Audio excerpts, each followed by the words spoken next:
welcome to another episode of the Weekly Wednesday Warrior, sponsored by Pow Card Games and Comics in Port U, New York. My name is Skylar Hathaway. I'm Chris Potter.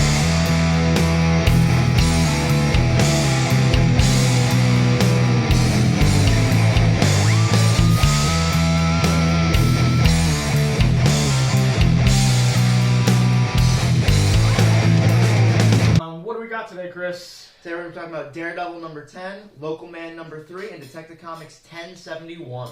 You got any honorable mentions, Chris? Yeah, there was a bunch of stuff this week, I think. Yeah. Doctor Strange 2, Yeah. Green Arrow 1. I really enjoyed that book. Great to see that character finally getting some play again. Joshua Williamson writing Yep. it. That's cool. Yeah. I got Darth Vader, Black, White, and Red. Yep. Which is really only there for that 8-page Peach Momoko story. It was bloody and gorgeous, but worth. I think it's worth the $5 to pick it up, though. for sure. Moving right along. So we got Daredevil. This one almost doesn't even deserve a complete summary, really, because it's an action-packed, kept moving, panel-to-panel kind of comic book. Yeah, Daredevil's been I don't want to say a super slow book, but it's been a bit of a slow burn, especially in the first 36 issues. So now that we're wrapping up, we can really just action issue, major reveals. I think Daredevil usually has that kind of pacing, too. Yeah. Just because it's, he's a ground-level superhero, so you can't do the crazy shit that you might find in, like, a Batman book, even. So he's kind of forced into doing this, for lack of a better term, slow burn kind of. And not only that, he wasn't Daredevil until issue 20, from like 5 to 20. Which is another Daredevil gimmick on top of Yeah. that. Him, oh, am I Daredevil? Am I not Daredevil? I don't know. Woe is me, my God. The ever interesting Matt Murdock. Yeah. This is the Red Fist Saga Part 10, and it is issue 10, so this whole thing has been the Red Fist Saga. Yeah. I thought that was an interesting thing to mention. So the summary, though, is they're on this island, the Avengers, this island that they've been using for the fist? The fist hand? The Chase, I think. Chase? It's Styx Ninja Group. Which isn't even accurate either, because he's dead. He is dead now, yeah. So, I'm gonna go with the fist, because I think, like, the cover has, like, a fist on it. So, Yeah. I'm calling him the fist. I think the other group is the hand. Yes. It's definitely not the foot. That's the turtles. Yes. So the Fist is on this island that Daredevil is claimed for the Fist with Elektra, with Stick, while he was alive, or so he thought. And the Avengers showed up in the last issue. That was what they left up on. Yep. So then this issue, the Avengers are going to talk to Matt, see what the heck is going on, probably try to talk him down, get him to see reason. He is not seeing reason anymore. No. He went off the deep end. We knew this in the last issue. Yeah. He goes further off the deep end in this issue. He even is like narrating his own departure off the deep end in this issue. Because there's a point where he's like complimenting Spider-Man, right? And he's like, Yeah. Spider-Man, you're the best of us. You know, you're the guy everybody wants to be. You're the example for every one of us superheroes. And like he beats the shit out of Spider-Man. To the point where, like, Peter Parker's mask is half hanging off and stuff. Yeah. And then he runs away. And he goes to find this Goldie dude after he's done beating on Spider-Man. And he's talking to this Goldie dude who's been, like, his guardian angel, I guess, for his whole life, I would guess. call him a guardian devil, because he's also been... He's sort of like the mover and shaker in Daredevil's life. So, like, Karen's death, Foggy's death, all the bad things that happened to him. He's been claiming that he is. Yes. We really don't have any definitive explanation of this dude's powers or how that stuff works or even what his dictation is within the book, other than what he's told us. Yeah. And what he's told us is he is some level of guardian angel for Matt.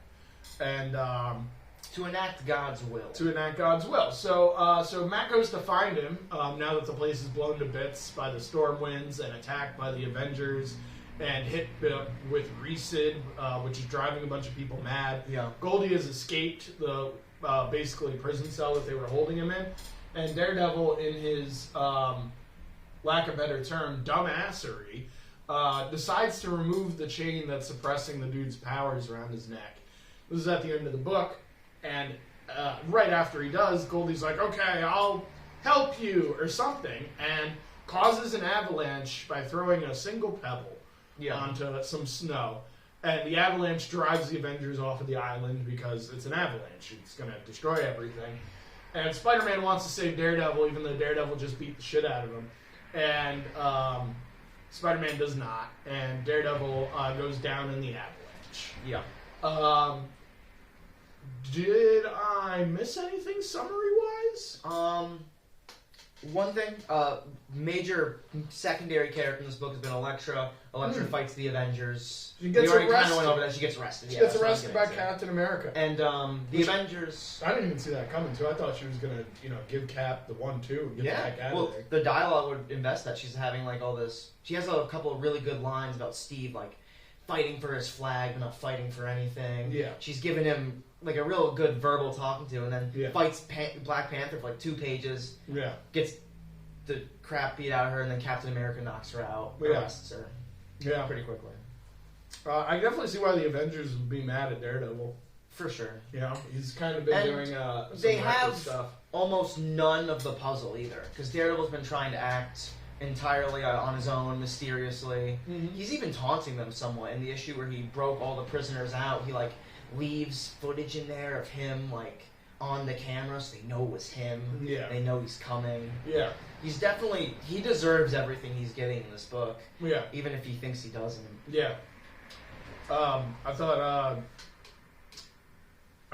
it was an interesting comparison. The characters that we haven't played in this particular issue, like Captain America and his morals and ethics, Right. Spider-Man, his morals and ethics, and then Daredevil, who used to have morals and ethics, and now it's more like Frank Castle from a couple issues ago. Right. Um, Really, like, he's completely lost by He's the end. really Why he lets lost. Goldie, like, free is he's done. He wants That's- God to take him on his path, that's the perfect whatever example. he's going with. It's a perfect He's- example. Fully off the deep end, doesn't care about his own life, just wants to, I guess, be done with everything, because, Goldie parries him. Yeah, it's you want to feel bad for Matt a little bit, but he seems to be doing this all to himself throughout the course of the book. Right. So it's kind of difficult to feel bad for him. And then when he beats on like heroes like Spider-Man for no good reason, there's no way that you could keep rooting for this guy. I will say, we haven't given enough kudos to Marco Cicchetto in this video. He's No, back on the book. I was just about to. Okay. For sure. The scene where he's fighting Spider-Man takes a bunch of different artistic notes. I have the same notes, I think. Skylar's pulled up the pages. There's this great page. Daredevil's covered in shadow. Spider-Man's covered in shadow. And then they do this blue and red effect on the characters because they're in the dark fighting, and the both of them are like tangling it out in there. And it's really cool and well done. And like everything is well rendered, and it's a really great effect to get that sort of dark fight impression. He really draws Spider-Man darkly. I don't know if Yeah. I've seen anybody draw Spider-Man this dark. And I think that's good for the book, because Spider-Man's been kind of like, I would call him an antagonist over the course of the series. Yeah. Because Daredevil's been, I think since issue 5, been off the deep end, this run, He's been doing a lot of things that I think the character wouldn't normally do, even if his various runs lead you to believe otherwise. Yeah, I definitely agree with that. Yeah.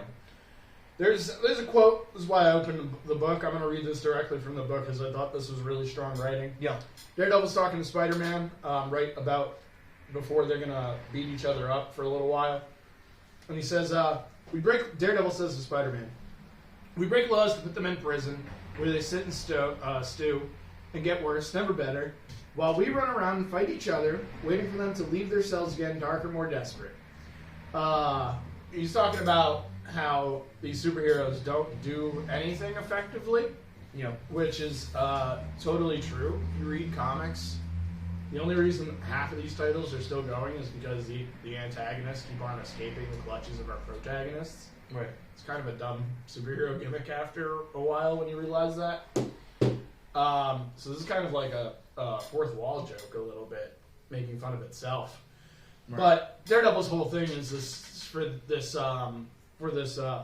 Fist saga is that he's been trying to redeem not only himself but the people around him. And I don't know that it's working. Maybe for some, and not for others. But there's probably a better way of going about it, and I think that's really what the Avengers are trying to communicate to him. I don't think the Avengers are going to be against him redeeming anybody. No, this whole issue, while they're fighting both Daredevil and Elektra, like, we need to get you out of here, we need to put a stop to this, we'll hear you out when we're done. Totally did say that. Yeah. So it's ignorant that Daredevil doesn't want to have anything to do with them or listen to his friends. Yeah.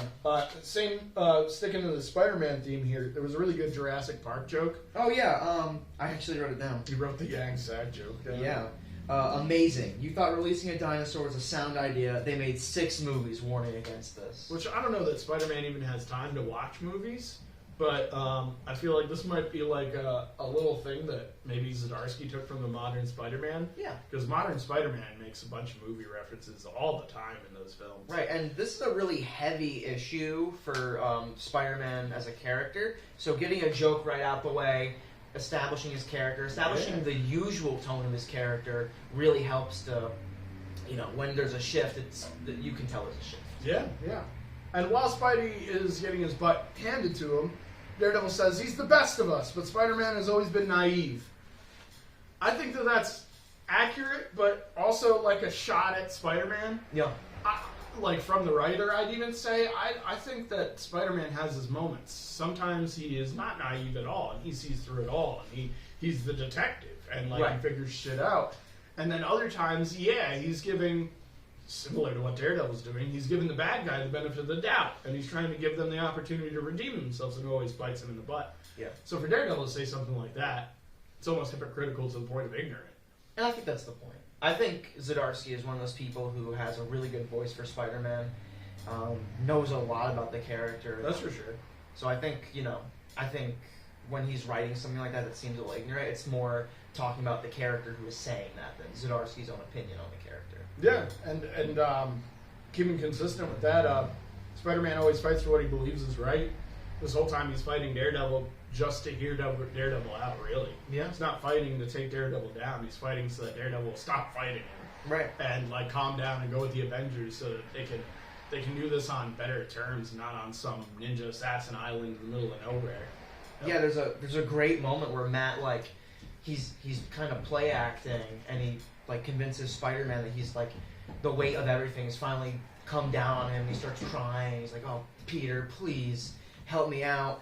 Grabs Spider-Man. That's when he takes him down. He sets his web cartridges off and sticks him to this tree while he goes to help Goldie. Very messed up. Yeah, I wrote borderline psychopath behavior from Daredevil there. I mean, he's starting to sound like he's willing to kill, because he says stuff like, these villains keep going back and there's no solve, and he's already killed in this run.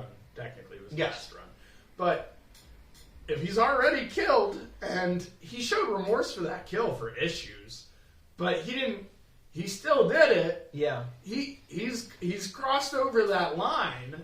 So who's to say that Daredevil won't do something that reckless again? Especially if he's just leaving himself to whatever whims of God he thinks is guiding him. I think he almost implies that he is going to have Goldie killed too, because when he asks Goldie to enact his will, he tells him he's going to do it one last time, either implying his own death or Goldie's. So he's definitely, definitely lost it. All this stuff begs me to ask, who's right, who's wrong, who are the heroes, who are the villains? I don't know who anybody is anymore. If we're following Daredevil, that's supposed to be our hero. Doesn't that make the Avengers the villains? But the Avengers are trying to do things properly, and Daredevil's trying to do things improperly. So Daredevil really seems like the villain in some way. Elektra seems like she's got her shit together more than anybody else. Yeah. Elektra has not wavered from the path at all. Yeah, there's this really almost hypocritical line from Captain America where he's like, everyone, when you put on that costume, you try to convince everyone you are following his way. Look around, he's clearly following yours. Yeah. I think Elektra is a lot more sound in her mind than Daredevil, though. Yeah, I think so. Probably a lot more morally virtuous, too. Yeah. This is, if not directly from them, indirectly started by the Stormwinds. They're really the villains of everybody. Yes.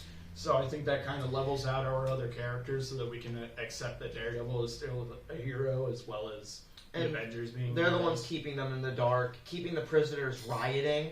You know, I think that's the major. Like, they're attacking the Avengers. Some of these people have actually been making decent change on Daredevil's island. I think Riot is the symbiote on the island. You know, who's been trying to.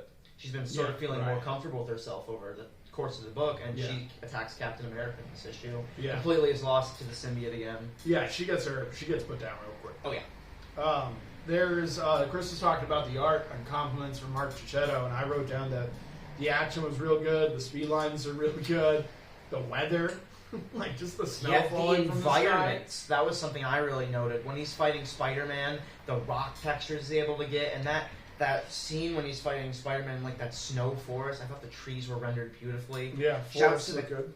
colorist as well, doing a crazy good job. I always have liked Margaret Cho's colorist. Yeah, I don't think what's that guy's last name? Wilson. Something Wilson. Really leans into the blues, which on skin is a little iffy for me sometimes, but for a snowy environment, he's killing it. I thought the Daredevil's gloves, kind of looked like John Romita Jr. renderings. Yeah. Did you pick up on that? They were like really thick lines on his gloves to show the like the wrappings around it or whatever, but it looks like the same lines that John Romita Jr. would use for everything. Yeah. But I thought it was appropriate because Daredevil is one of those books that John Romita Jr. has a huge amount of work on. Right. So to draw him a little bit like all the artists that came beforehand is fitting. And Chip This has is a Spider-Man story, so that's even more John Romita Jr. Yeah, and Chip has a great love for that Ann Nesenti JRJR Daredevil run. He's gonna, if you ask him what runs he's pulling from, he's gonna say the Miller run and the Nesenti run, and that's it. That's like his favorite Daredevil stuff. I mean, that's a lot of Daredevil. Yeah. Just saying those two runs. That's about 2 decades of the character's history. So I got a note here that says, it's a quote. Matt says, "It's what I do. I always keep moving." Right. And then Matt, like, he stops in front of Goldie as he's saying that. Like, hard stops, knees in the snow. You know, Matt's lying to himself, lying about who he is, lying to justify his actions. It's a very villain quality. Yeah. Lying to justify your actions. What a piece of crap this guy is that we're following. And I thought that stopping in front of Goldie was a long time coming. We haven't seen him in like maybe 10 issues or more. It's been 8. Yeah. And that Daredevil 2, the big 650 or whatever anniversary Is that issue it was the- all is that Goldie the stuff, train? and that was it. Is that when the train was going to hit the lady or whatever? Yeah, I think so. Okay, I feel like that was so long ago now, but I guess it's just because... I mean, it is 8 months ago. This is a monthly book. And the slow burn effect that Daredevil books have. He tells Goldie when he sees him, he says, "Show me my fate doesn't have to end in fire and ice. The island's on fire and there's an avalanche going to happen." So that was clever to some extent. It wasn't like super metaphorical, but it was clever Right. line. Why does Spider-Man take off his mask at the end?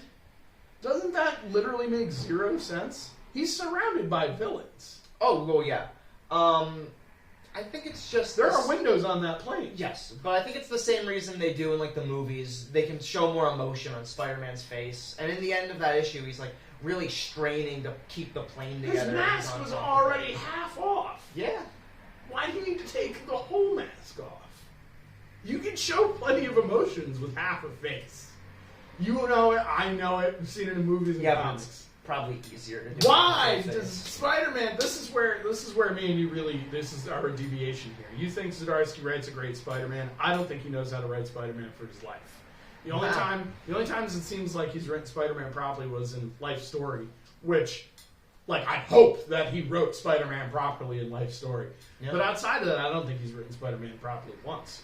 Like what? Isn't it in that symbiote book that he did? Doesn't Spider-Man fall to the symbiote by the end of that book? No. He ends up with the Fantastic Four at the end of that book. Okay. The symbiote ends up with, jeez. This is in the book with Pascal Ferry. Yes, it ends up with Kingpin. Because Kingpin gets pretty brutally messed up by Spider-Man, like, halfway through. There's, like, this, it's a weird ending. I did not recall that. Yeah. That's a pretty cool idea, though. Maybe I just got a problem with Zdarsky's like idiosyncrasies when it comes to Spider-Man, because Peter Parker's no idiot, No. and he seems to like keep, I want to say, almost falling into Daredevil's traps, and these traps keep making Spider-Man seem like an idiot when he's not an idiot. No, he's getting angry. I don't think he's emotionally intelligent. He's a very smart person. I think he's one to let his emotions get the better of him. I always think of the night Gwen Stacy died. He would have killed Green Goblin if Green Goblin didn't kill himself. You know, he's not level-headed at all. But I feel like he's had 100 or 1,000 opportunities to kill somebody, and if he really wasn't level-headed, he would have done so. No, but again, like, do you remember the Straczynski run where he beat Kingpin to near death after what he did to Aunt May, and then only let him live so he could suffer longer? Like, Peter Parker has some degrees of... He's had some darkness. I suppose you're right. I guess I'm being a little too harsh on Zdarsky at times. I still don't understand why he took off his mask, though. I don't think that makes any sense. No. You're surrounded by villains. And the whole point of wearing a mask is to prevent those villains from finding out who you are. Right. Peter Parker's, I wouldn't say a world-famous person, but at this point has had a company, has put in the work and time into being a fairly public image and stuff. I will say he's not in the plane. Civil War even happened at a point in time during this continuity, right? We haven't retconned, I think, since Civil War, right? No, it was definitely retcon. We saw a retcon. Okay. Yeah, that's what One More Day's about. He completely his identity is completely forgotten. They're still playing on that, I think. Now years later, which makes me think that Civil War was not retconned because he's still telling people who he is, even though it's almost 20 years since that book came out. Right, yeah. So I don't think Marvel continuity. Let's not even get into it. But again, he's on top of the plane putting it together. I don't think the villains would be able to see him. It's a wide assumption to make for a smart superhero. Yeah. You're not going to see Captain America do something. And he's in a life or death situation where he has to make decisions quickly. He's on the plane. The plane's going away. It's falling apart. The plane? Yes, that's why he's up there. He has to put it back together. The wing is falling off. I think that doesn't mean that he should be taking his mask off. I think it flew off. I don't think he took it off. I think it was basically broken off. He took it off. I wouldn't write this note down unless he took it off on purpose. Yeah, there it is. And the planes are fine.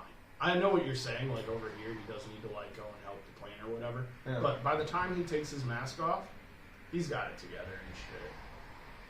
Anyway, I could spend forever on my complaints on that particular scene and how it doesn't make any sense and stuff, but I don't know. Maybe it was only one panel, and it was one of the last panels. Maybe Spider-Man was covering his face with his arm or something. But that stuff kind of bothers me. It takes me out of the book is why it bothers me. I think this book was a 9 out of 10. If it wasn't for that panel, I might have given it a 10 out of 10. Sure. But, when you're reading a comic, something like that's going to make you think for a little while. You got anything to leave off on here, Chris? Yeah, I'd like to shout out the last couple lines. Matt, as he's getting buried in the avalanche, talks about this sort of dream he has where it's just him and Elektra the first times they met by the fire. Zdarsky has flashbacks a couple times. And he ends the book on a line I thought was really strong. Maybe it's just a dream to keep me warm as I enter his kingdom, talking about God. I thought that was a really cool line. Great way to end the book. A fantastic final panel as Daredevil's bloody mask is the only thing seen visible in this avalanche of snow.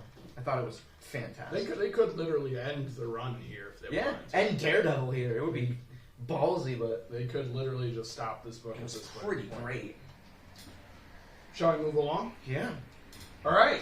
Did we even bother to hold these covers up, or we're just talking about how sweet they are? I don't think we even bothered to put them up there. They're pretty sick. Kevin Eastman, Marco Cicchetto, good stuff. Yep. We got Local Man, issue number 3. Also, I think two pretty good covers. Yeah. I actually have a note on that cover specifically, but before I even say that, I got to compliment my boy, Brett Booth. Woo, Brett Booth! Who's actually on the backside of this cover, so Chris also has that on his side. So. Yeah. You want to do a summary to this, Chris? Yeah, sure. I took the Daredevil one, it's only fair. All right. So Jack Xavier, our Crossjack now local man, he's picking up on this lead. Let me talk about let me talk about this cover. Sure. That cover real quick. So I'm gonna pull the page up just to make this easier on both of us. I feel like that cover is a comment on comic books. I agree. Somebody else that's reading this title pointed out that the left side kind of looks like Powers by Bendis. Mm-hmm. The right side looks like X-Men, New Mutants kind of stuff. Yeah. And I think that's on purpose. I think that character kind of represents those two characters in some fashion. Or maybe not specifically Powers by Bendis, but like the sex criminals, like whole like 2000s indie book style type stuff. Umbrella Academy type stuff. You know, those things like that. I think Umbrella Academy is a really apt analogy. Yeah. So already on the front cover, the front A cover of this book, if you didn't know what you were getting into, this cover says it all. It's super visually appealing too. It's got a lot of cool, like, and there's a bunch of X's on it to really throw that across. And I feel like the coloring on the like what I would call the independent side, the left side of the cover, looks more like independent comics and how independent comics are colored. Kind of reminds me of the Spirit a little bit, how Spirit's colored. This book is amazing. It's the perfect comic book. It's not. It's even. I want to say that it's missing the superhero factor, but it's not even missing the superhero factor. So it's covering almost every genre around the circle that is comics, just because of how many damn panels are like really. There's so much depth in this comic book. Yeah. So just from the cover, I could sit here and talk about it for another 10 minutes probably. But we're gonna move on. Please continue with the summary, Mr. Potter. So, Jack Xavier, he's going to check out an old associate of the Hodag, Stacy Wall. They were on the supervillain team together. No. Jack wasn't on the supervillain team. Hodag was. That's what I said. And Hodag, no, it's not what you said. And then, so you said, it doesn't matter. Chris is correct. Hodag is the arch enemy of our main character. Yeah. And Crossjack needs to do research because Hodag is dead.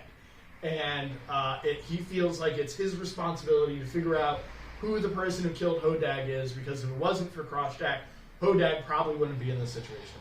Right. And he has this lead, this color drawing. He thinks it's some sort of I'm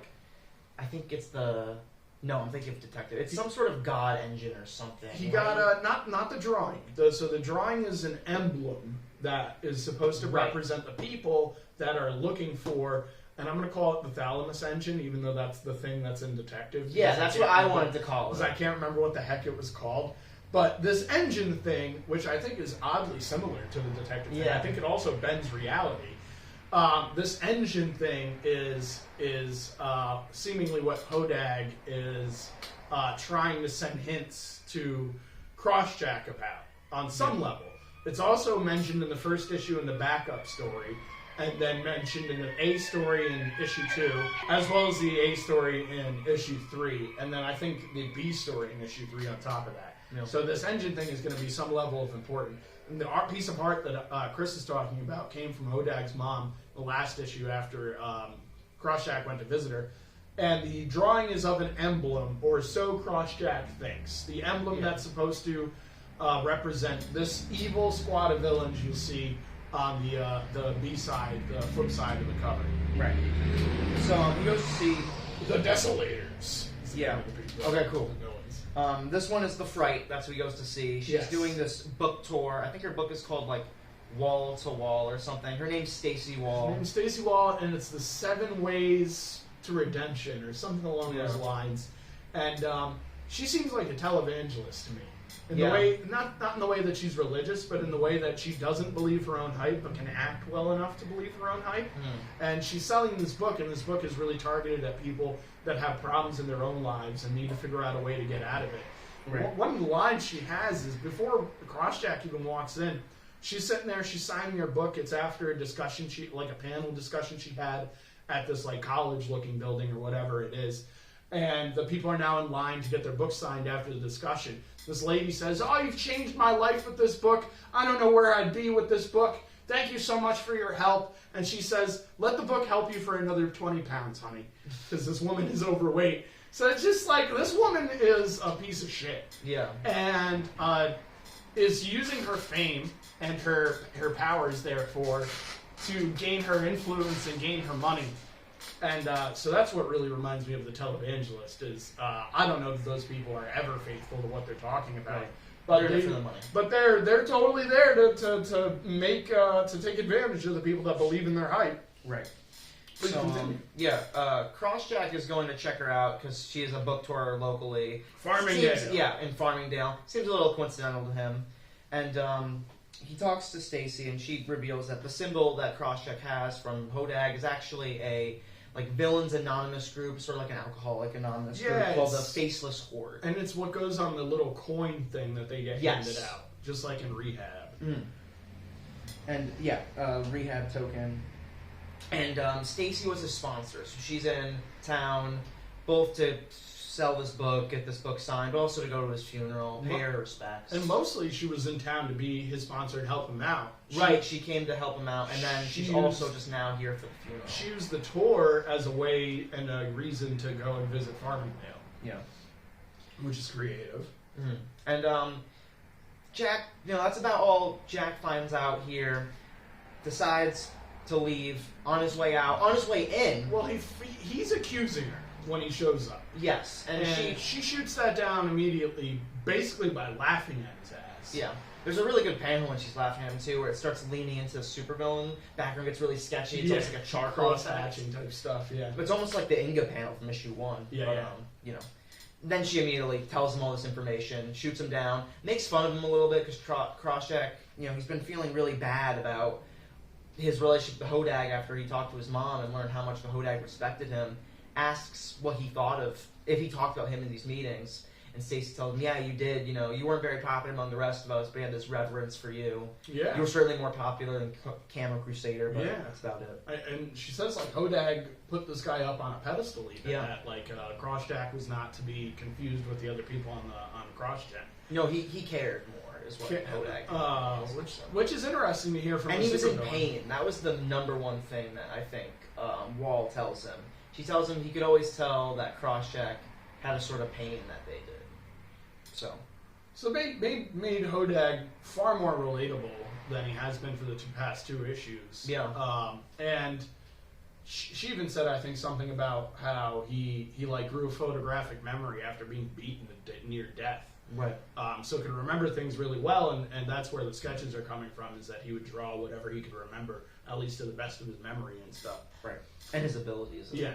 So Crossjack leaves, but even before he enters, there's this priest man outside mowing the grass. Yeah. Couldn't tell you why the priest man is mowing the grass. Didn't seem like a church area that they were in. I know that we're in Bible Belt area and everybody is super religious, and you could see that in simply almost on every page there's some symbolic religious Christianity symbol of some sort. But I don't know, it's weird. It's weird for me to see a priest mowing grass when here in Kingston, New York, or Port Ewan, New York, you go to a church and they're hiring outsourced labor to do all of the manual work on the property. Yeah. But in any case, Crossjack leaves, right? Yeah, but before that, what you're talking about, Crossjack has this dog who keeps following him, keeps ending up at the same place he does. Right. Gives it to this priest, so he has to talk to this priest again as he's leaving, get his dog back. Which there's something up with Pepper. Yeah, Pepper. There's something up with that She's dog. like a homing beacon, almost like the robot that was chasing him earlier. And with that, mentioning that robot, I'm surprised that robot didn't get replaced like that. Yeah. Right? This seems like something they're really on top of.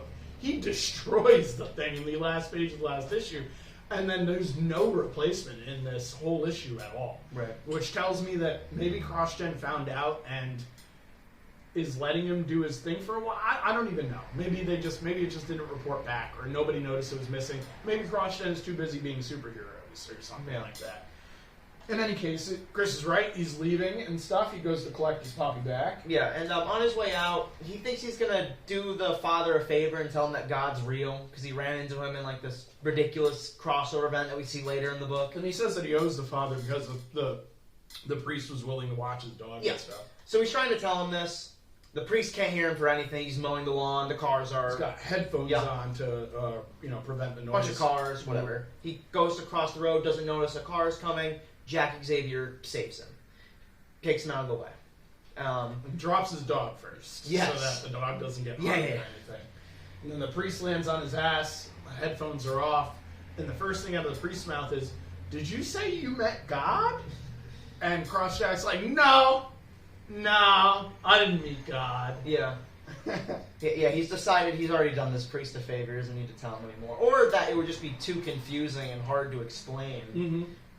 So it's at this point that I want to make a note. Yeah. That I made a note about. My note says I want to make a note about every panel. The book is packed with personality, myth, characterizations, idiosyncrasies, slice of life, story homage, stunning art.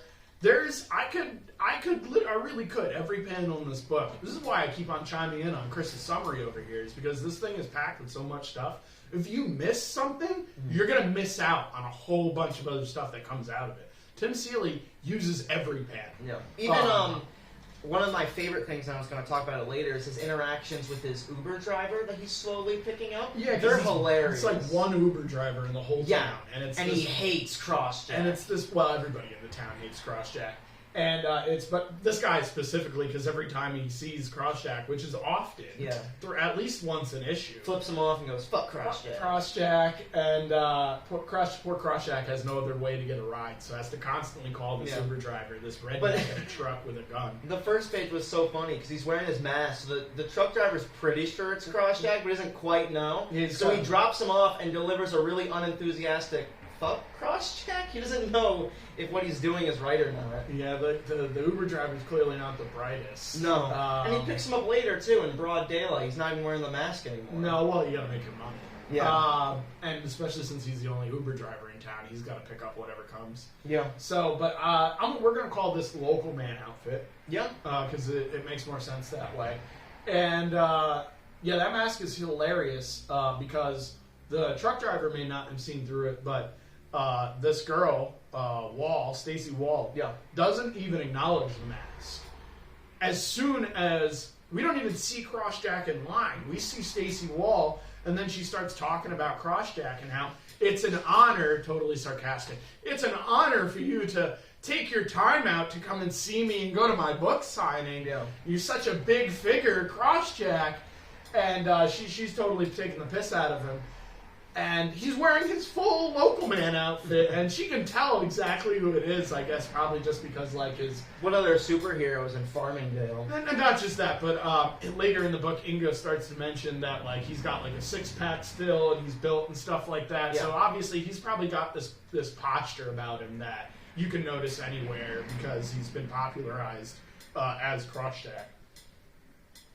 But anyway, so he leaves the church, college thing, whatever it is. They didn't really go into detail into like where this signing was happening. It looks like a college though when you look at the room that she's in. But then she, we'll get to that. He leaves and he goes to visit Inga. Yeah. I don't remember necessarily why. I don't think there really was a reason. But on his way to go visit her, he stops at this trash can and pulls a muffin out to feed his dog. Yeah. And as that's going down, Stacy Wall is being attacked in her hotel room by somebody. Yeah. We don't know who. The dude knows her, though, in the way that he was talking to her, and seems to know, like, her history and her past and stuff. And I have to assume this is the same dude who killed Hodag as well. Right. And they do the same effect when Stacy Wall is getting attacked that they did when the Hodag was murdered. So. Yeah, and in the earlier, I thought maybe it could have been like maybe the Crusader, a Camo Crusader, maybe he lost his stuff. Right. But in this issue, we see Camo Crusader, so I don't think that it's him anymore doing anything. Yeah, and it could still be him because one of the fun things about comics is how they play with time. Yeah. That could have been a couple.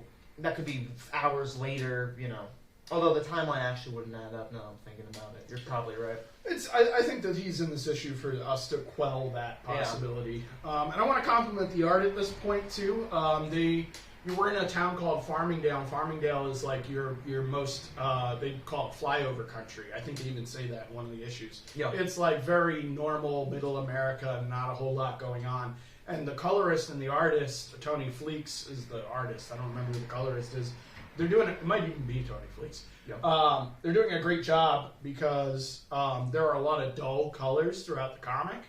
You know, they might be using reds, but they're more like orange browns than like brighter reds and stuff. And then when they go inside, it's dull colors in that regard. It's like dull blues and things like that. They're really trying to paint this image of this is Farmingdale where nothing happens and life is dull and this is mundane and don't get excited because nothing crazy is going to happen here in Farmingdale. Meanwhile, there might be some crazy occultist killer on the loose that can invisibly pass through walls, because when Stacy gets killed, or in the beginning of the process of her being murdered, she gets a message at the door of her hotel room that there's a wine delivery. She opens the door and there's nobody there, and all of a sudden there's somebody behind her that's going to go and strangle her, drop her to the bathtub and murder her and drown her and stuff.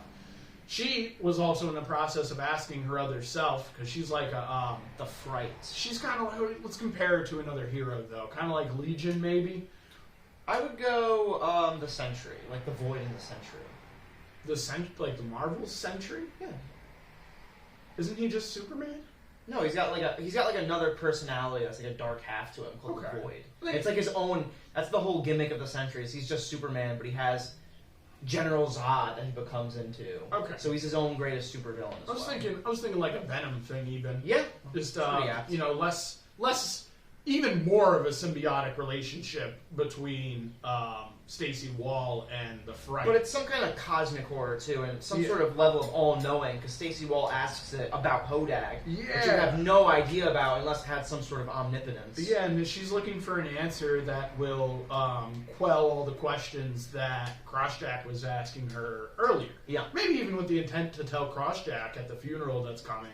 But she gets interrupted and killed moments later.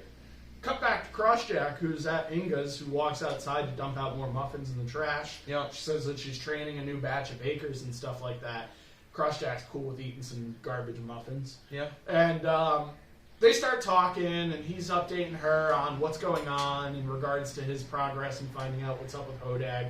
They get a little intimate. They start talking about the past and her husband. And Crosstrack goes in for a kiss, which, to me, in the way the panel's laid out, it seemed like she was all about for at least, a couple seconds. Yeah. Then, panel 1, kiss. Panel 2, they stay in the kiss. Panel 3, I'll pull that page up just to make this easier. Panel 3, she pushes him away, like, how dare you do that? But she doesn't seem like that offended, because then they proceed to hang out for the rest of the issue. Yeah. Talking about, what Crosstrack's next move is going to be. And, in issue 1, I had a theory that Inga is going to be a bad guy. Yeah. She mentions that she has a superpower in this issue. I don't know if you caught up on that, Chris. But she says, I can forge anything I touch into what I want it to be. Huh? It was a joke. She was like flirting with Crosstrack, and she was like, ooh, I have a superpower too. But this is the second time she's made a nod to that. She's a villain. Right. She wants to take over the world with donuts or whatever it is. And I don't know that she's wrong, because, she's touching Crosstrack, and now Crosstrack is out here doing the right thing. He's putting in the effort to find out who the killer Hodag is and stuff. And maybe this is on some level, maybe this is Inga's, pushing Crosstrack to be the person that he was meant to be, instead of the dumb superhero that was with CrossGen or something. Yeah. I don't know. And that's what's interesting about this, is there's a lot to speculate on within this book. I do think sooner rather than later we're going to meet this character. It's not going to be some unknown. I think we've already met them, or it's going to be someone that we're going to meet very shortly. It could be your husband. Because it's a good mystery. It's a mystery story, and in a good mystery, they don't reveal the character when the reveal happens. They don't. So I feel like we know them. I think Inga. I wouldn't say she's off the table because she lives in Farmingdale, but I think in the similar way that they have Candle Crusader in this issue to remove him from the table, having Inga being busy around the time of Wall's murder, probably talking to Crosstrack when the murder's happening. Yeah. Probably, though, because it's a comic book. Time can happen really at any moment. If it's Inga, it's just in between her murdering Wall and talking to Crosstrack this happens. And I don't think it is Inga. I just think there's something up with her. Okay. Just like there's something up with Pepper.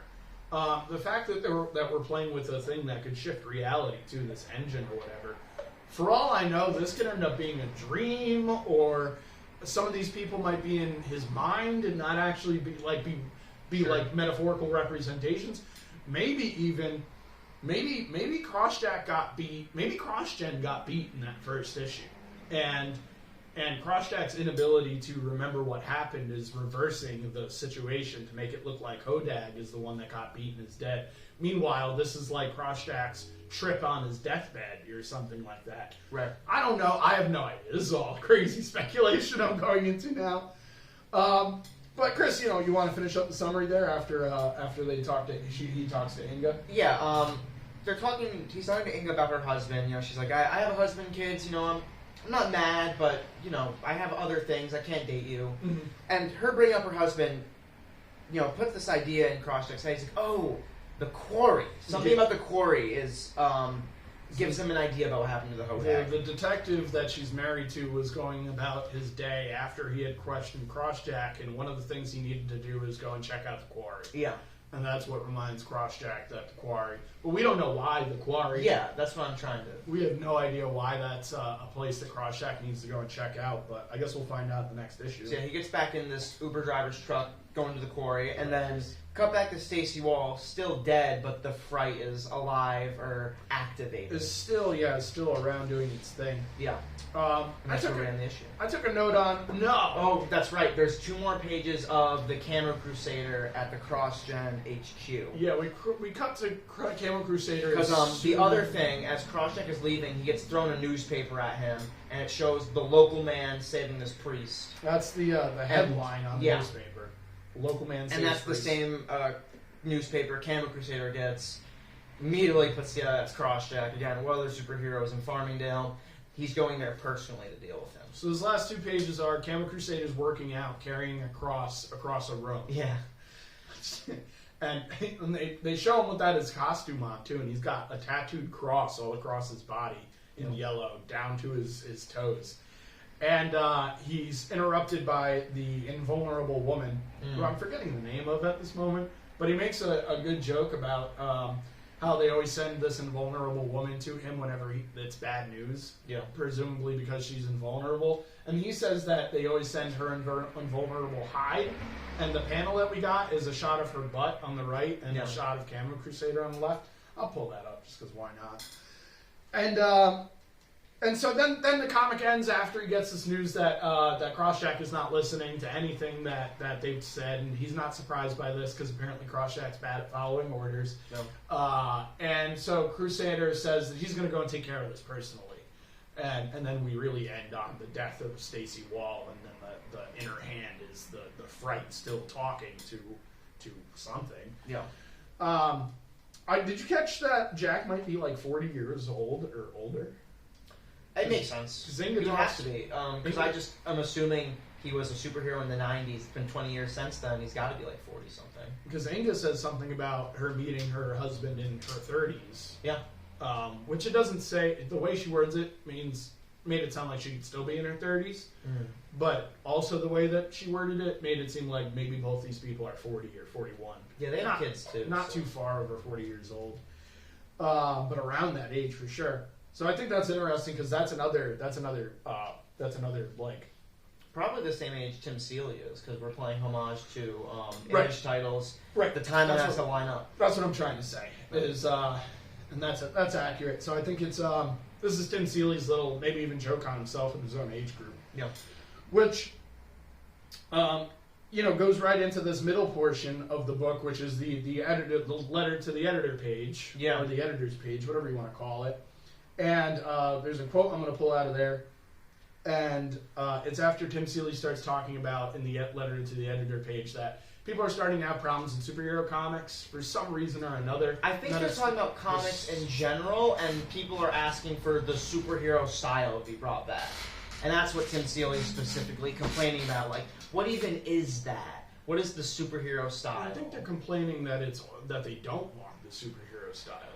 That it's getting sickening, and that this is what comics are known for. I think the only reason I'm thinking they're complaining for it is because they're talking about manga, and they're like, that's a bad. I feel like they remember the people didn't like manga. They were trying to say that manga is what's up now. That people love manga, and then he goes on to say, but why do they love manga when there are superhero manga? And he quotes One Punch Man and My Hero Academia. Yeah, and he's totally right. I'd say that almost every shonen is some level of superhero comic book. I'd call Naruto a superhero comic book. I'd call Yu Yu Hakusho a superhero comic book. I'd call Bobobo a superhero comic book. And the only reason I'd call those things is because you'll find superhero poses in those, for sure. Yeah. You will find people with superpowers. Shonens have a habit of playing on the morals of characters and how it's good guys versus bad guys. Everything I just said are tropes of superhero comics, easy. So, they're manga, and they're shonens proper, but are they also maybe superhero comics? Why not? Yeah. And he also goes on to say, like, what are you talking about when you say the superhero style? You're talking about Jack Kirby, Rob Liefeld. Yeah, because there is no one style. Tony Fleeks. There is no one style Yeah. for this. Everybody can draw superhero comics. Everybody can draw non-superhero comics. He is confused about what people are even complaining about in comics and why they're complaining about it. And he furthers to say that all of these complaints are coming from like people that are of his age or around there. And then he goes on to say that one of the reasons that they have these complaints is because we went into a year of maybe 20 years where we weren't targeting kids anymore. We were still pumping out superhero comics. Yeah. So we got all these superhero comics for adults. Of course, after a while, they're going to get bored of seeing the same stuff they were seeing as a kid and stuff.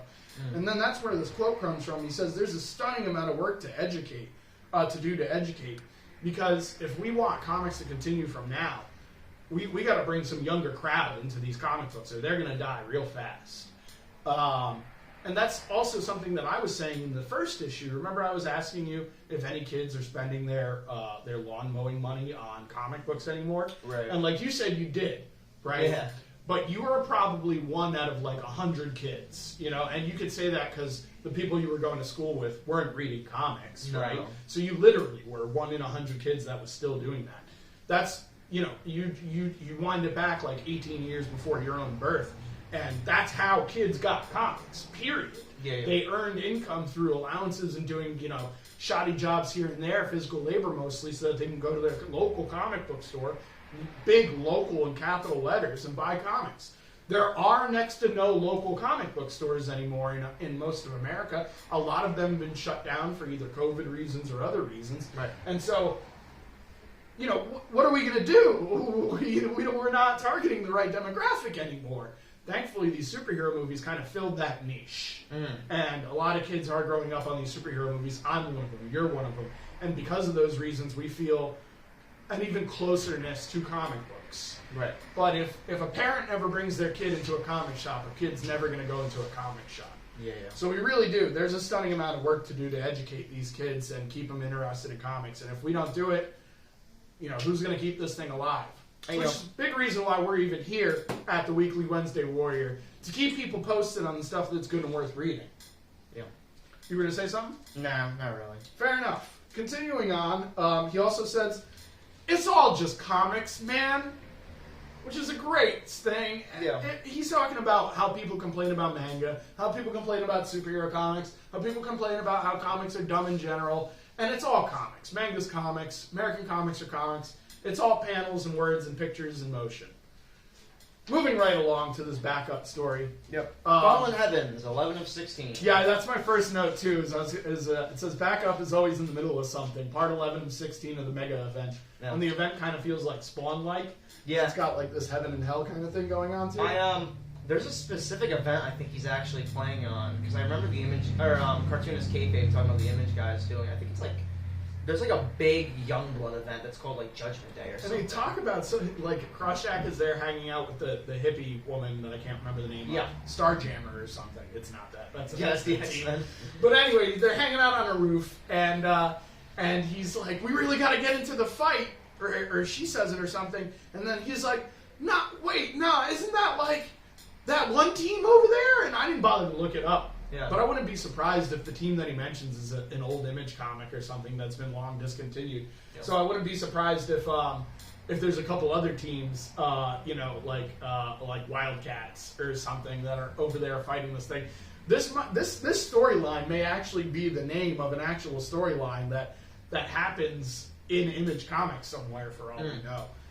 Me and Chris aren't that familiar with 90s Image Comics, but No. or at least not overly familiar. We know what we're handling here. And one last note before I really move on to this B story. Croshack is looking for like a what I call a super reason for Hodag's death, and it seems like everybody else is satisfied with just assuming this poor man committed suicide. Yeah. There's next to no questioning Hodag's death. Even the detective that he got, that Inga's husband, that is a detective that brought him in. Even that detective was just like, "Oh, you're not the dude who killed him? Okay, well, I'm going to continue about my life," because he's got no other possible.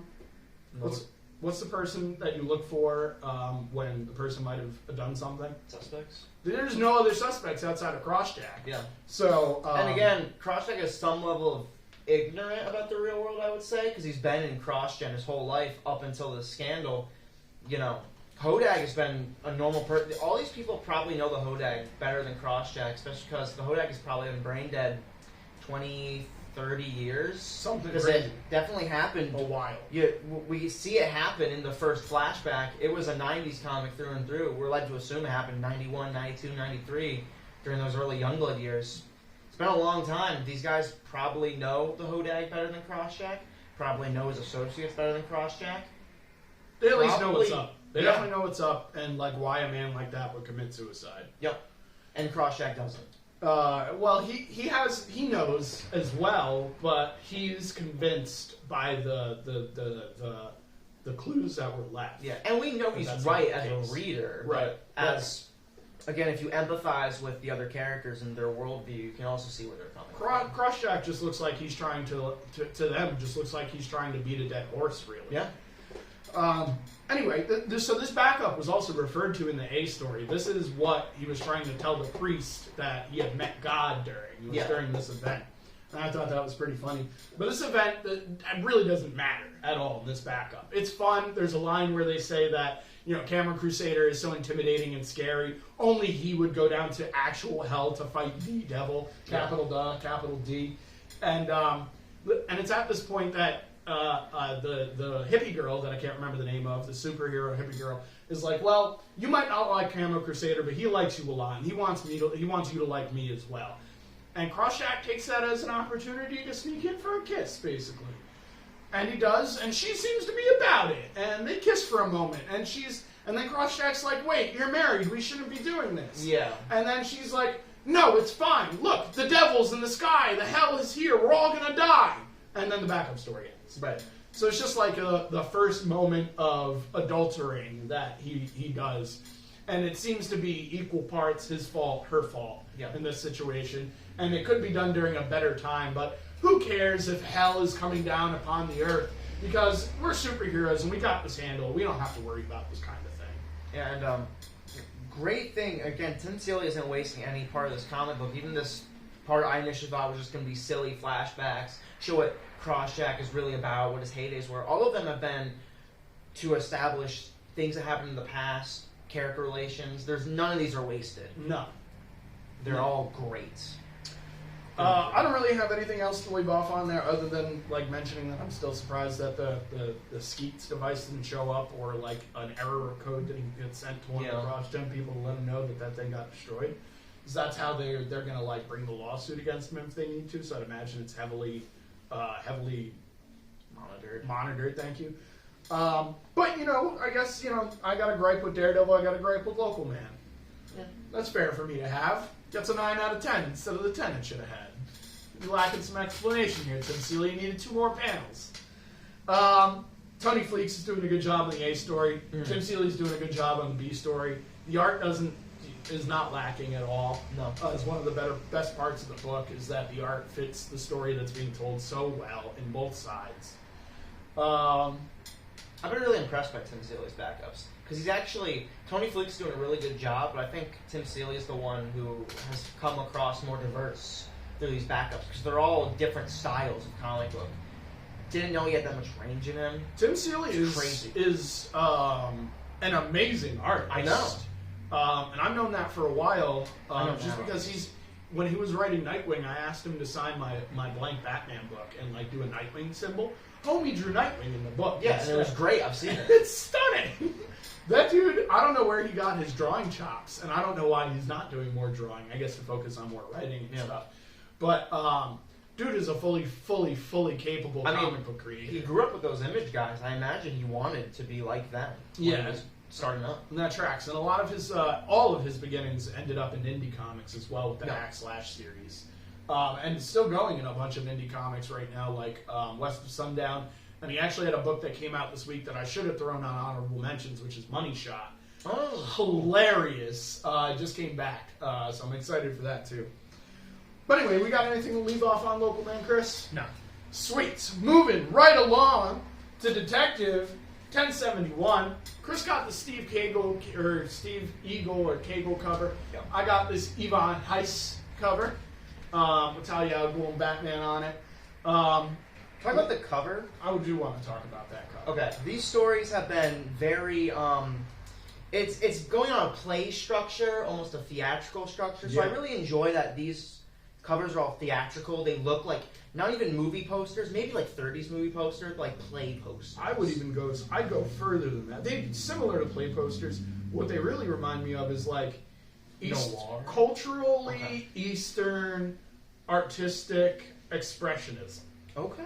Like they look like the kind of stuff that I would see in some French museum that decided to do Batman as its art focus. Okay. Right? Like you can see that, right? Yeah. Even some of the variant covers and the way that they've been like oddly like rendered and stuff. Not this Yeah. one. This one's way more comic art. Mm. But some of those variant covers The, have some weird stuff on it. The J. Toscano? Do You know what I'm what? talking about? No, but you know what I'm saying Okay. in regards to the variants too, right? Yeah, yeah. They're really going for throughout this comic, through the covers and everything. They're really going for as big of a Western feel on Batman as they can go for. Mhm. This is all European influence coming to America and Gotham and wreaking havoc upon us Americans, I Yeah. suppose.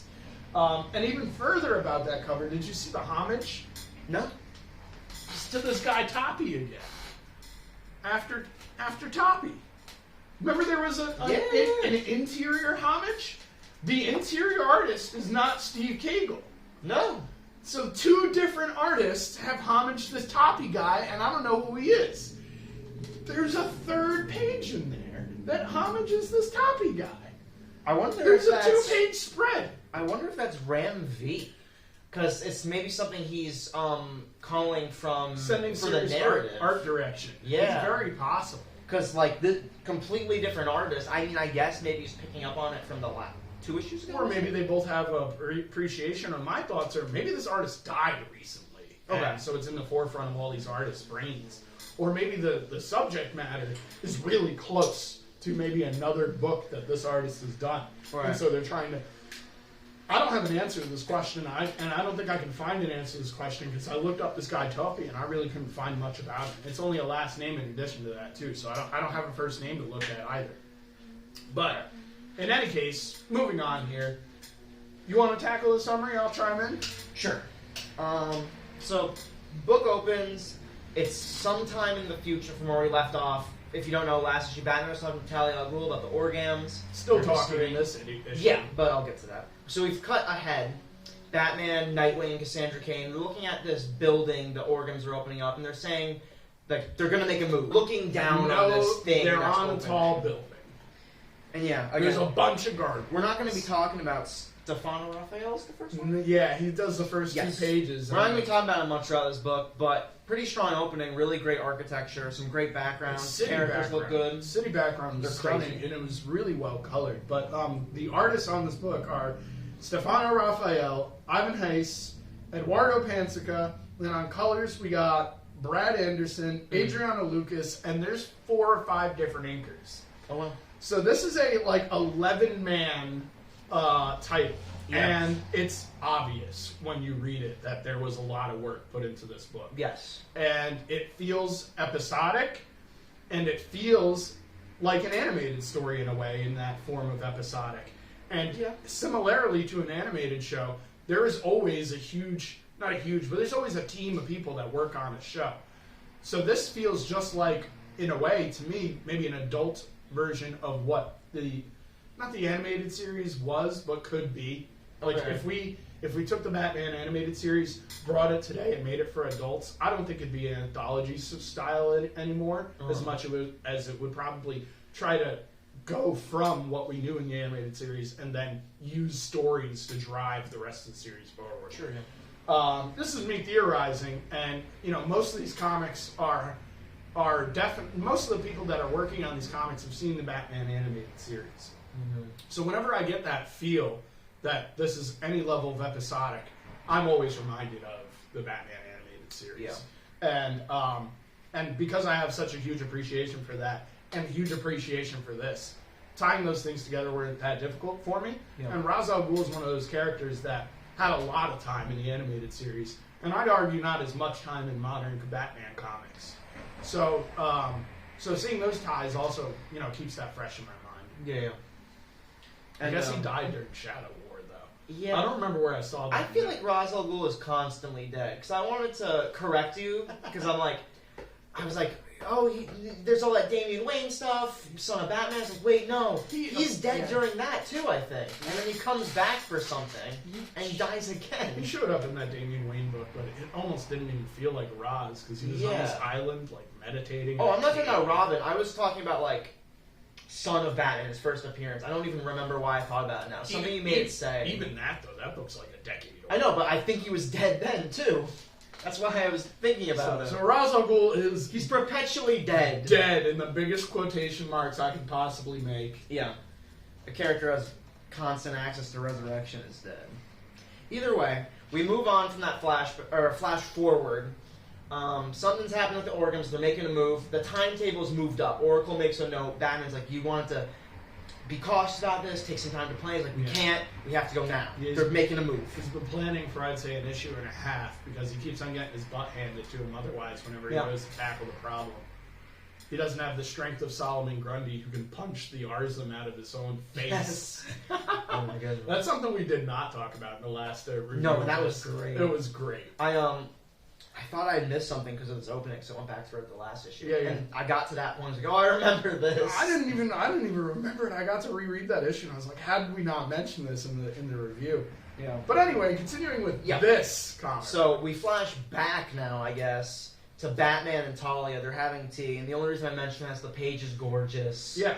Batman, Heiss. Even Heiss is killing it. Yeah. The first panel is just two teacups. Batman and Talia's reflections are on either side, and they keep that consistent throughout the page, where Batman's on one side, Talia's on the other. And we come to poses are really strong. Yep. And Comes to a mid-panel of them, and then a final panel. They're all of these, almost a perfect dividing line between Batman and Talia, and their hands are touching, and they're talking about the story. And I want to bring up this is Eastern European influence, even just Eastern in general, tea ceremonies.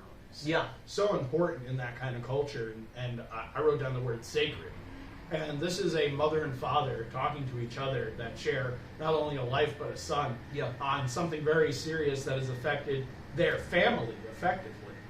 So, Talia in the last issue hands him a cup of tea and says, it's not poison, I promise. Yeah. And then in this issue you see that not only is it not poison, but this was like a way of Talia, putting up a white flag. Here, I'm not trying to fight you. I really want your attention, and I want to show you what's going on. Yeah. And so this is her opportunity to do that in this comic it is a slight flashback, but it's almost happening.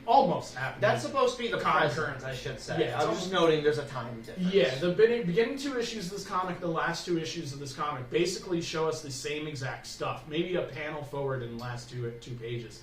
But really what the focus of the comic book is the story that Talia is giving us, and what's happening with the organs that are still in Europe. Yes.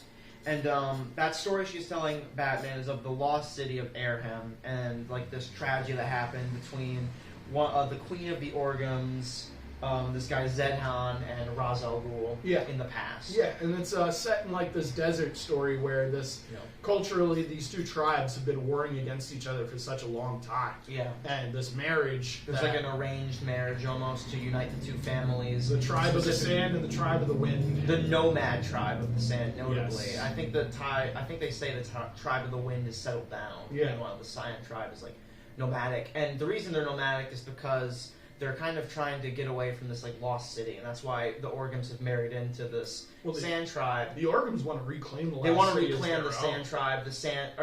The Wind tribe wants to reclaim this lost city. The Sand tribe wants to stay. No, the Sand tribe. The Wind tribe is Orgum's father.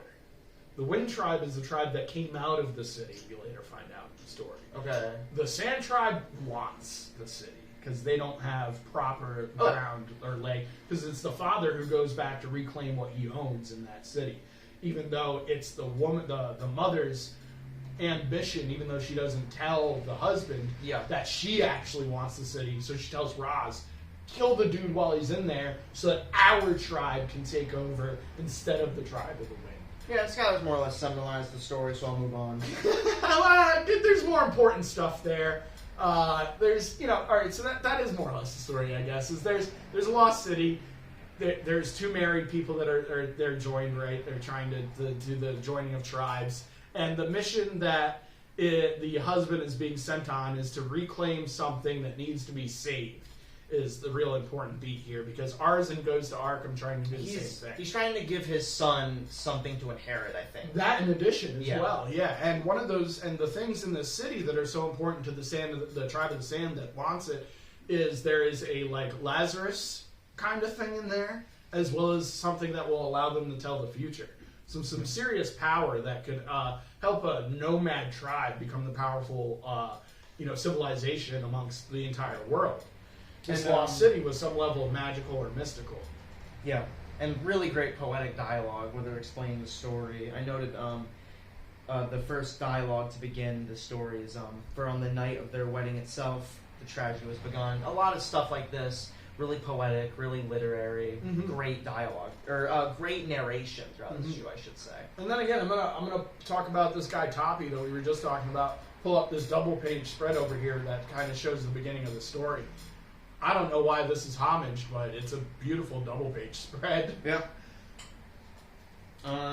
So we also cut to while doing that, we cut to the Organs in Europe. The present day, the Queen is still alive. I'm pretty sure it's the same Queen. On her deathbed. I think the girl visiting her was the Queen in the story, because the old lady tells the Queen that, like, I had to take your love from her in reference to the story that we're seeing in the present day. So I think the Queen is the woman dying is Arzin. I keep switching up his name with like the virus that they're trying to send around. Okay. He's not a boy. No. That's their last name. I'm gonna go with Arzin because I don't know that it is Arzin. I don't know. The woman that's on her deathbed is Arzin's grandmother, the Queen's mother. Yes. The Arzin's grandmother and seemingly the Queen are as old as Ra's al Ghul. Yes. So maybe centuries old. The grandmother maybe even older because she's as old as we find out Vandal Savage. Yeah. Vandal Savage and the grandmother being the first people that lived in this lost city of Era. And that's how she got a stone shoved into her head that allows her to see the future. This is also how Vandal Savage became the immortal barbarian that he is. This rock fell upon their lost city, and amongst the brothers and sisters that were ruling class at that time was shared the powers of this rock. So the Queen, who is Arzin's mother, goes to see her mother on her deathbed, and her mother tells her that she is going to die. And not only is the grandmother going to die, but the true war and fight that's coming is not between the darkness on the wings in Gotham, but between the man who's going to come and ransack our home here in Europe. And as she's telling her the future, we have some really well-placed panels of that man, Vandal Savage, tunneling through this Sand Kingdom palace area that the Organs have in Europe. And as soon as she leaves her grandmother, there is Vandal Savage to greet her in her home. And I love the line that introduces Vandal Savage, the man who witnessed the birth of the new world and lived to grow tired of it. Yeah, just amazing narration throughout this story. There's like the whole build to Savage was really good. Yeah, it was really invoking like powerfulness. Like this dude is coming, and this dude's the problem. Even though we've got characters like Ra's al Ghul, Arzin Orgum, Victor Freeze, Two-Face, Batman, the Vigil, all these like fully, big, fleshed out, powerful characters in our story. We get Vandal Savage, just a damn barbarian with a sword, mortal barbarian with a sword. He's not.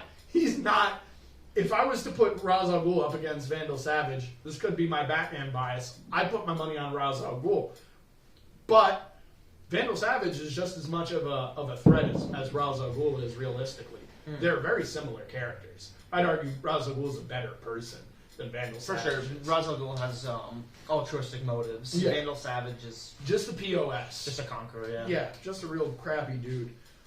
So he arrives, and his intent is to rip the stone out of the grandmother's head. And the grandmother tells everyone to, like, stand down. You're not going to win this fight. We have to wait for later. And especially since he killed a bunch of people on his way into the palace and stuff. Like, literally, maybe 20, 30 people or something like that.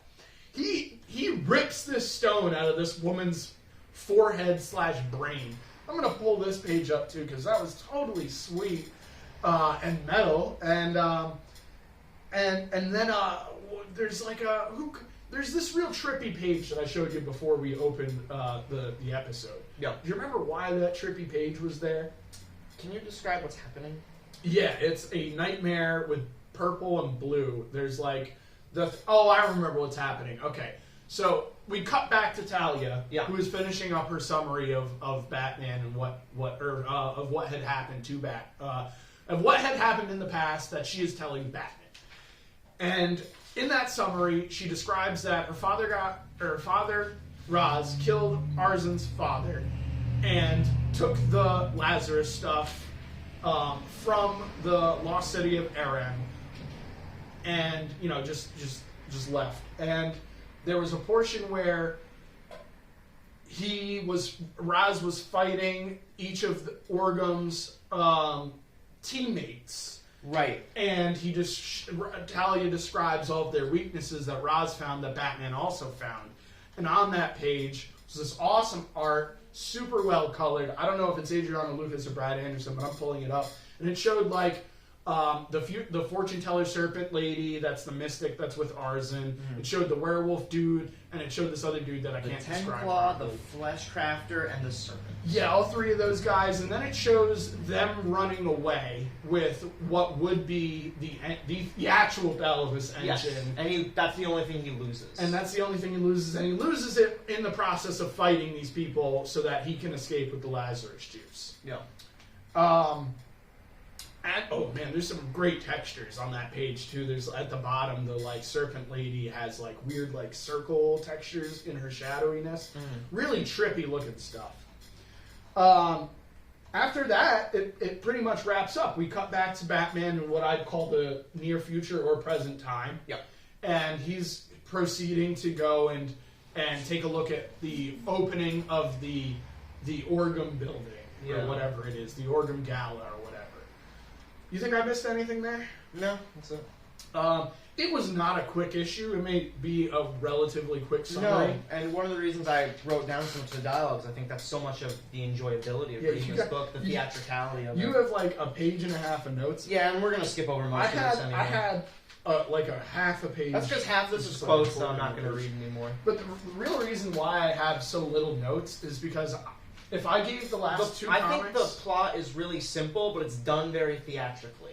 And I think that's and there's a lot of metaphorical representation in the imagery that the writer doesn't have to get across in the words because he's commanding the artist to do very specific things within the art. Right. The real reason why I don't have more notes is if I gave Local Man a 9 out of 10 and I gave Daredevil a 9 out of 10, I'd give Detective Comics a 10 out of 10. Yeah. I think this was a perfect comic book. I don't say that too often. We do get perfect comic books on here occasionally. I think I've made a note of them every time.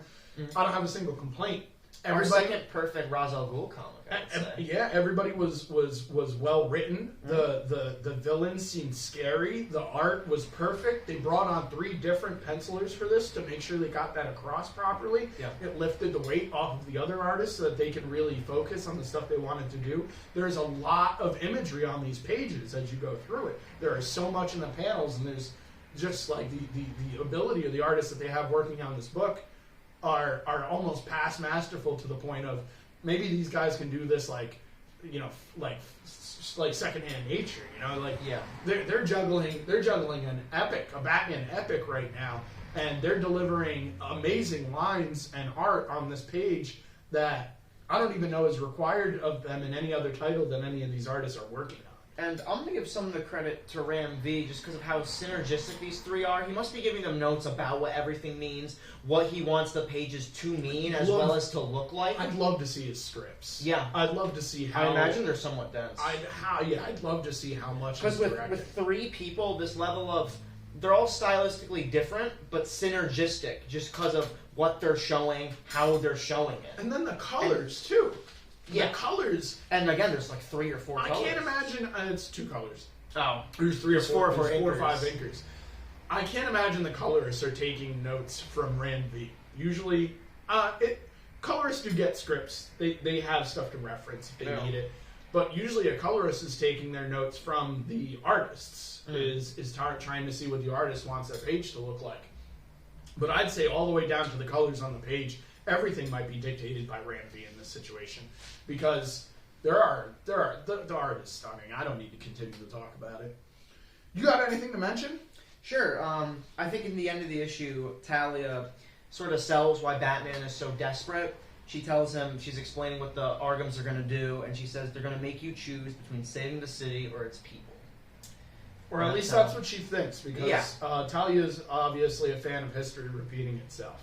She's seen it for years and years and years. Her father is an example of that over and over and over again.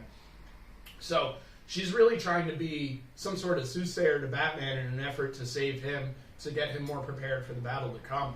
And in the beginning of the story, which you weren't reading at the time, but the first issue that we meet the Orgums is also an issue where Talia shows up with the League of Shadows to take him down as soon as they enter Gotham. Yeah, I remember. And I think they talk about that in this issue, but she gives up immediately after that. You don't see Talia until Batman goes to find her again. Yeah. And then Batman finds out why she needed to go and do that. And all of the things that are happening in Gotham are now definitely directly tied to the Orgums. Yeah. So Batman has kind of figured out this mystery simply by knocking on Talia's door and asking her what the heck is up. I got a couple notes on the backup. Okay. I didn't take much from it, other than Casper Windegaard is still the artist, is sweet. But what's important about it is 2 things. Freeze wants to be young again. Yeah. The story was trying to show that he's still crazy and he's taking hostages and experimenting on them, which is true. Yeah. But his intent is not to bring back his wife now. His intent is to make himself younger, hopefully to be more attractive to his wife. Yeah. Which it is was not somewhere. It was somewhere. She's not too important to the story, thankfully. But this isn't going to work. Freeze may actually make himself younger, because he did do that successfully on the person he had captured. But I don't know that he's ever going to get his wife back by doing so. He's lost it. Even though he may be not focusing on being a villain, he's still the crazy Victor Freeze that we know and love. Yeah. In addition to that, he notices that because he's been using the same underground area that the Orgums are using, that Batman was using to track the Orgums, he's been keeping track of the energy that's being expunged from the basis of what Gotham is built on. Yeah. And a lot of that energy is emanating from Arkham. So Arkham is, like the old Arkham, is still a place of ley line or something of that I think nature. it's like the junction point of all of them or something. Yeah. He has this map, and it's all the different ley lines leading towards Arkham. It's definitely it has mystical importance And for sure. again, I'm going to give Castor Windegaard props on that.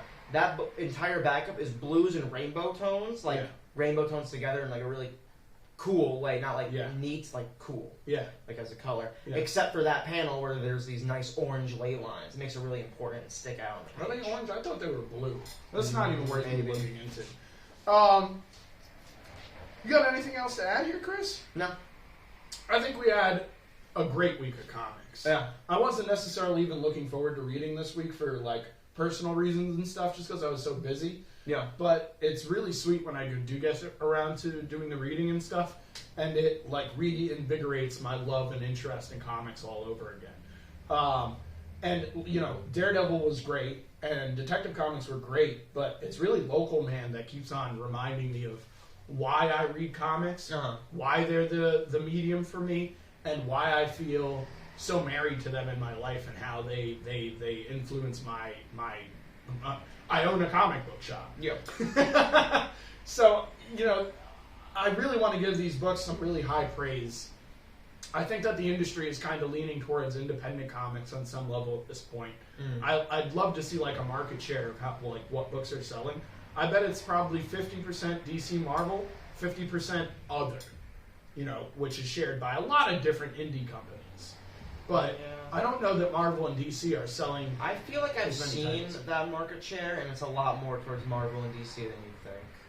I'm surprised by that because I couldn't tell you what they're selling other than the titles that we're really reading. Yeah, Like X-Men Nightwing, sells well. Spider-Man's really Batman, consistent spell. Spider-Man, Daredevil, Moon Knight. I think it's more that unless Todd McFarlane or Keanu Reeves is making a big push, that indie comics aren't selling as well. Because, like, our Batmans, they're going to hit in the 100,000, good weeks, 200,000 copies, good weeks of, like, minis, 500,000. Three Jokers was like 500,000 seller. I'm impressed that they're hitting those numbers. And indie books almost never reach I that. wonder if a bunch of those numbers are based on digital sales. They've got to be a portion of it, right? I think it is cumulative, yeah. And digital is definitely a bigger piece of the cake than I at least realize. Yeah, so, and my research is really being based off of what I see within my own shop and other shops. I don't look at digital comics almost at all in regards to sales and stuff. No. So, you know, just because I guess books aren't flying off of my walls doesn't mean they're not flying off of the digital platform. It's a lot easier. And again, when I was really caught up on with X-Men stuff, all the people who I would listen to and like see on like social media were already on digitally. So that might actually be where comic book sales are at the moment. And I would have no idea. So that is what it is. I appreciate weeks like this where I really love the stuff. yeah, So it's nice. weeks like this make it easy to do this show. It really does. And, you know, we're probably not even over much of an hour over here on three titles. But we're going to close it out, right? Yep. So, with that note, thanks for watching. Stay tuned. We do this every week. We'll have new books next week. Probably Batman. We do a lot of Batman comics here. No. We got the weekly Shonen Jump already posted. The April episode is up. Check it out if you like manga and stuff. Check it out if you like us. We talk a lot. Yeah. Stay tuned. Thanks for watching. Subscribe and all that good stuff. Have a good one.